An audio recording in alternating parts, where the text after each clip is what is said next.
Good morning student, आप कैसे हैं। आज मैं आप लोगों को फंजाई पढ़ाऊंगी। फंजाई मतलब कवक, ठीक है। प्लांट पैथोलॉजी का ये नेक्स्ट यूनिट है फंजाई, जो मैं आप लोगों को आज बताऊंगी, ठीक है। तो चलिए जानते हैं कि फंजाई शब्द की उत्पत्ति कैसे हुई है, ठीक है। कवक या फंगस, जो फंजाई होता है उसका सिंगुलर वर्ड होता है फंगस, ठीक है। इसका प्लूरल वर्ड होता है फंजाई। तो कवक या फंगस जो होता है वो लैटिन भाषा का शब्द है, जिसकी उत्पत्ति इस फंगस शब्द से हुई है। किस शब्द से हुई है? इस फंगस शब्द से हुई है, जो स्पॉन्जिया से संबंधित है, ठीक है। स्पॉन्जिया, ये स्पॉन्जिया क्या है? ये एक मैराइन वाटर यानी समुद्री जल में रहने वाला जंतु है, ठीक है। इसी से संबंधित इस फंगस शब्द को लिया गया है, जिसका अर्थ होता है फंगस, ठीक है। और फंगस या फंजाई का शाब्दिक अर्थ होता है छत्रक या खुम्भी या मशरूम, ठीक है। चलिए आगे बढ़ते हैं, ठीक है। फंजाई जो है, अब इसके बारे में हम कुछ जानते हैं कि फंजाई क्या है, ठीक है। तो फंजाई जो है वो यूनिसेलुलर या मल्टीसेलुलर यूकैरियोटिक सेल है। क्या है? यूकैरियोटिक सेल है, ठीक है। जिसमें क्या होता है? क्लोरोफिल अब्सेंट होता है, अर्थात इसमें कोई भी पिगमेंट्स नहीं पाया जाता, अर्थात इसमें नो फोटोसिंथेसिस की क्रिया नहीं होती है, ठीक है। और इसकी बॉडी कैसी होती है? बॉडी इसकी जो होती है वो थैलॉइड होती है, बॉडी थैलॉइड होती है।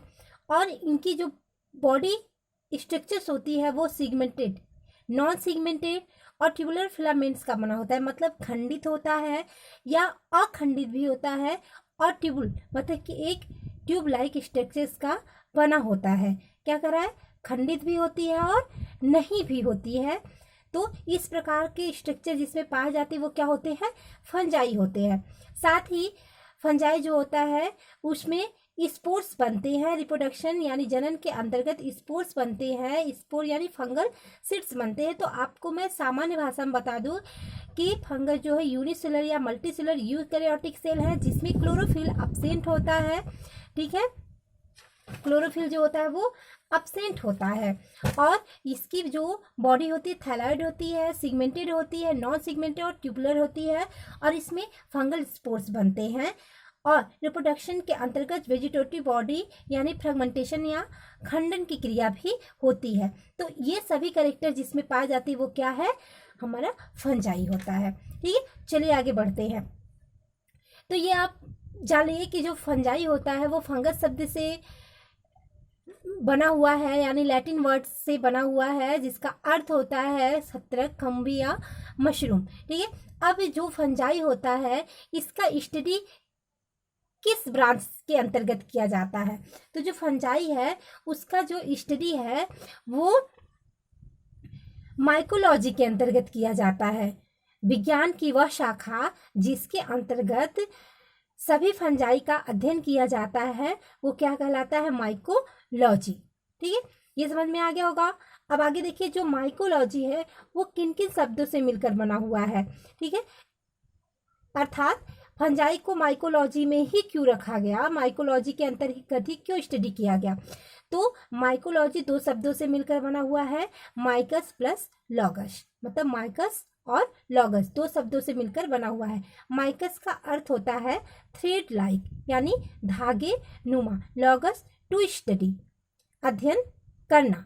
तो धागे नुमा संरचना का अध्ययन करना ही क्या कहलाता है? माइकोलॉजी। धागे जैसी संरचना का अध्ययन करना ही क्या कहलाता है?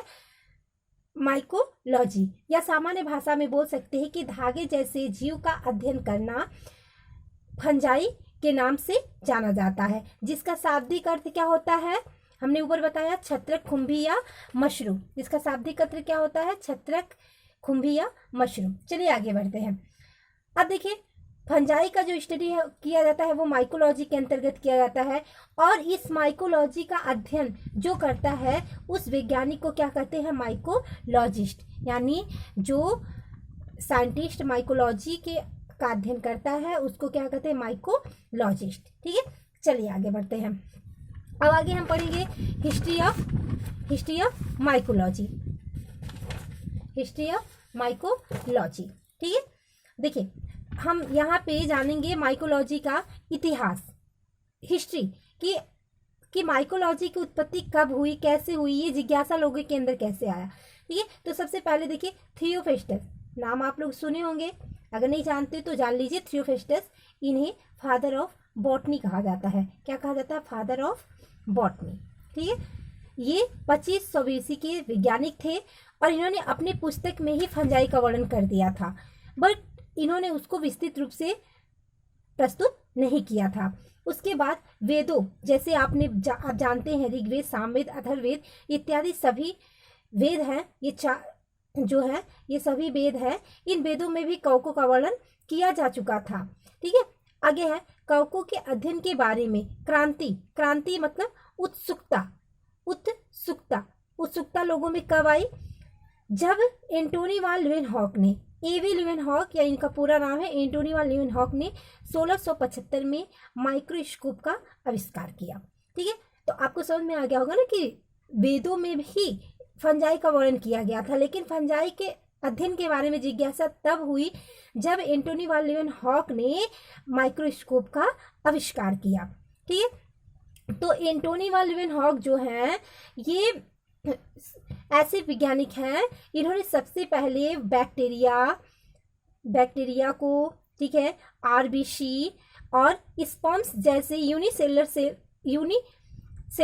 सेल का स्टडी किया था। ठीक है, अर्थात जो है इन्होंने अपने द्वारा बनाए गए माइक्रोस्कोप की सहायता से बैक्टीरिया, आरबीसी, स्पर्म्स आदि माइक्रोब्स को देखा। ठीक है, आदि माइक्रोब्स को देखा, माइक्रोब्स और माइक्रो सेल्स को देखा।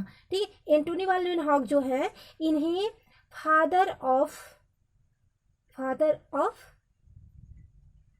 माइक्रोबायोलॉजी भी कहा जाता है। क्या कहा जाता है, फादर ऑफ माइक्रोबायोलॉजी या आदि जीव विज्ञान के पिता कहे जाते हैं। एंटोनी वान लीeuwenhoek क्या कहे जाते हैं, फादर ऑफ माइक्रोबायोलॉजी या आदि जीव विज्ञान के पिता कहे जाते हैं। चलिए आगे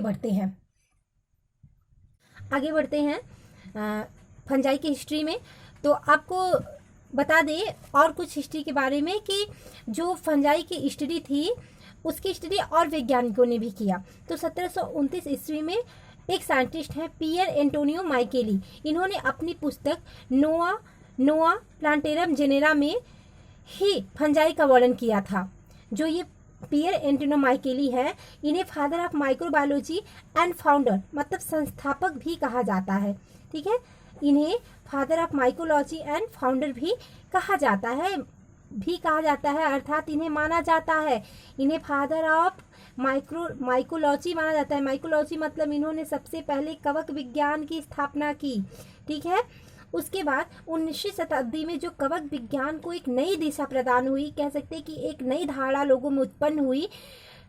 तो उसमें क्या हुई नई धारणा में कि लोगों ने, वैज्ञानिकों ने, साइंटिस्ट ने क्या किया कि उसमें फंजाई के लाइफ साइकिल्स के डिफरेंस स्टेजेस को देखा और ये बताया कि प्लांट में जो डिजीज होते हैं, जो डिजीज उत्पन्न होते हैं डिफरेंस फंजाई से, उन सभी फंजाइस के लाइफ साइकिल्स को देखा।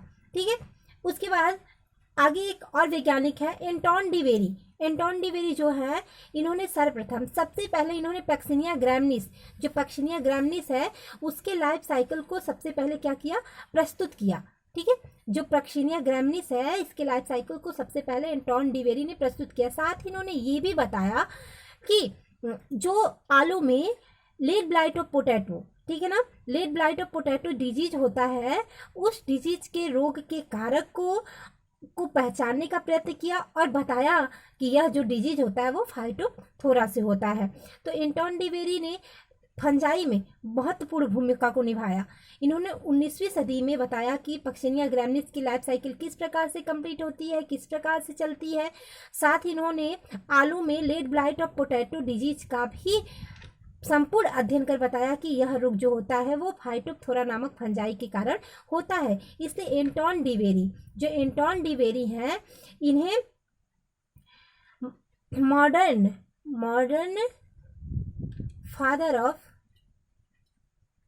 माइकोलॉजी भी कहा जाता है। ठीक है ना, इन्हें मॉडर्न फादर ऑफ माइकोलॉजी। इनके अलावा एंटोन डिवेरी को फादर ऑफ प्लांट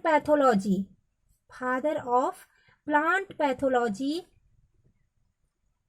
माना जाता है।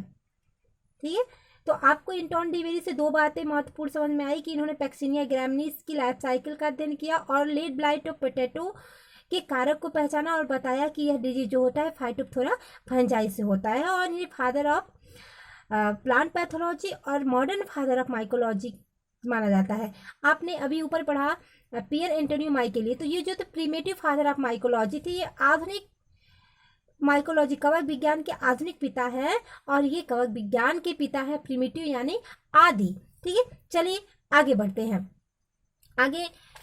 आगे एक साइंटिस्ट हैं जो है E.J. बुटलर। ठीक है, आगे एक साइंटिस्ट है E.J. बुटलर। ये जो है कि बिहार इंस्टीट्यूट में कार्यरत साइंटिस्ट थे। इन्होंने फंजाई तथा उनसे होने वाले रोगों का अध्ययन किया। इन्होंने क्या काम किया? इन्होंने फंजाई का भी स्टडी किया और उस फंजाई से होने वाले डिजीज का भी स्टडी किया। इसलिए इन्हें क्या कहा जाता है? Indian father of plant pathology. क्योंकि आप लोग पैथोलॉजी का पेपर पढ़ रहे हैं, इसलिए मुझे लगा कि कुछ इंपॉर्टेंस है। क्योंकि ये तो थ्योरेटिकल एग्जाम्स में आने के पॉसिबल नहीं है, बट आप आगे इंट्रेंस एग्जामिनेशन देंगे तो वहाँ पे आपको ये चीज़ें बहुत काम आएंगे। ठीक है, Indian father of plant pathology कहा जाता है किसे? E.J. बुटलर को। ठीक है, उसके अलावा देखिए बहुत साइंटिस्ट थे, बहुत साइंटिस्ट ने अपना जो है माइकोलॉजी में योगदान दिया। ठीक है, लेकिन हम आपको बता दें कि जो सर्वप्रथम योगदान देखा गया एक साइंटिस्ट है अलेक्जेंडर फ्लेमिंग। आप लोग इनका नाम सुने होंगे, जानते भी होंगे, अगर नहीं जानते तो अब जान लीजिए। अलेक्जेंडर फ्लेमिंग ये जो है वो वैज्ञानिक हैं जिन्होंने फंजाई से सबसे पहले एक पेनिसिलिन एंटीबायोटिक को बनाया। ठीक है ना, क्या बनाया? एक पेनिसिलिन एंटीबायोटिक को। और ये किस फंजाई से बनाया? इन्होंने पेनिसिलियम। ठीक है ना, पेनिसिलियम कवक से इन्होंने क्या किया? इस फंजाई से इन्होंने जो है पेनिसिलिन एंटीबायोटिक को बनाया। ठीक है, इसके बाद आगे बढ़ते हैं। फंजाई की हिस्टोलॉजी में कुछ इंपॉर्टेंट पॉइंट्स है जो मैं आप लोगों को बता दे रही हूँ कि किस किस साइंटिस्ट ने क्या क्या योगदान दिया माइकोलॉजी के क्षेत्र में। तो उसके बाद एक साइंटिस्ट है डॉज एंड सेयर। ठीक है, डॉज एंड सेयर इन्होंने भी कवक विज्ञान में माइकोलॉजी में बहुत महत्वपूर्ण भूमिका को निभाया और एक नए विज्ञान जगत का विकास किया। तो इन्होंने क्या किया? इन्होंने न्यूरोस्पोरा, ये न्यूरोस्पोरा जो है इस फंजाई से इन्होंने एक नए साइंस का विकास किया। क्या किया इन्होंने? इन्होंने न्यूरोस्पोरा से जेनेटिकल स्टडी यानी आनुवंशिकता में एक नए चीज को, एक नए बायोटेक्नोलॉजी को विकसित किया।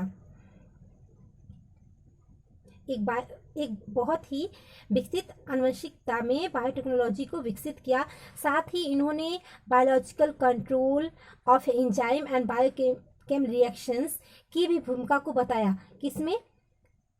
ये जीवों में biological control of enzymes and biochemical reactions को बताया। किसके द्वारा?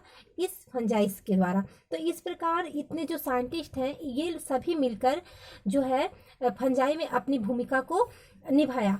जो है एंटोन डी वेरी, पियर एंटोन माइकेले और E.J. बुटलर, इस प्रकार से बेहलर्स, रॉक्स, ये सभी जो साइंटिस्ट हैं, डॉज एंड सेयर, इन सभी लोगों ने माइकोलॉजी में एक महत्वपूर्ण भूमिका को निभाया। ठीक है, ये थी फंजाई की हिस्ट्री, थोड़ा सा ब्रीफ हिस्ट्री। ठीक है, अभी मैं बस अब इसके आगे मैं आप लोगों को फंजाइस के general characters, definitions, thallus organisation, somatic structure and reproduction पढ़ाऊंगी। ठीक है, आज के लिए बस इतना ही। Bye bye, take care, see you.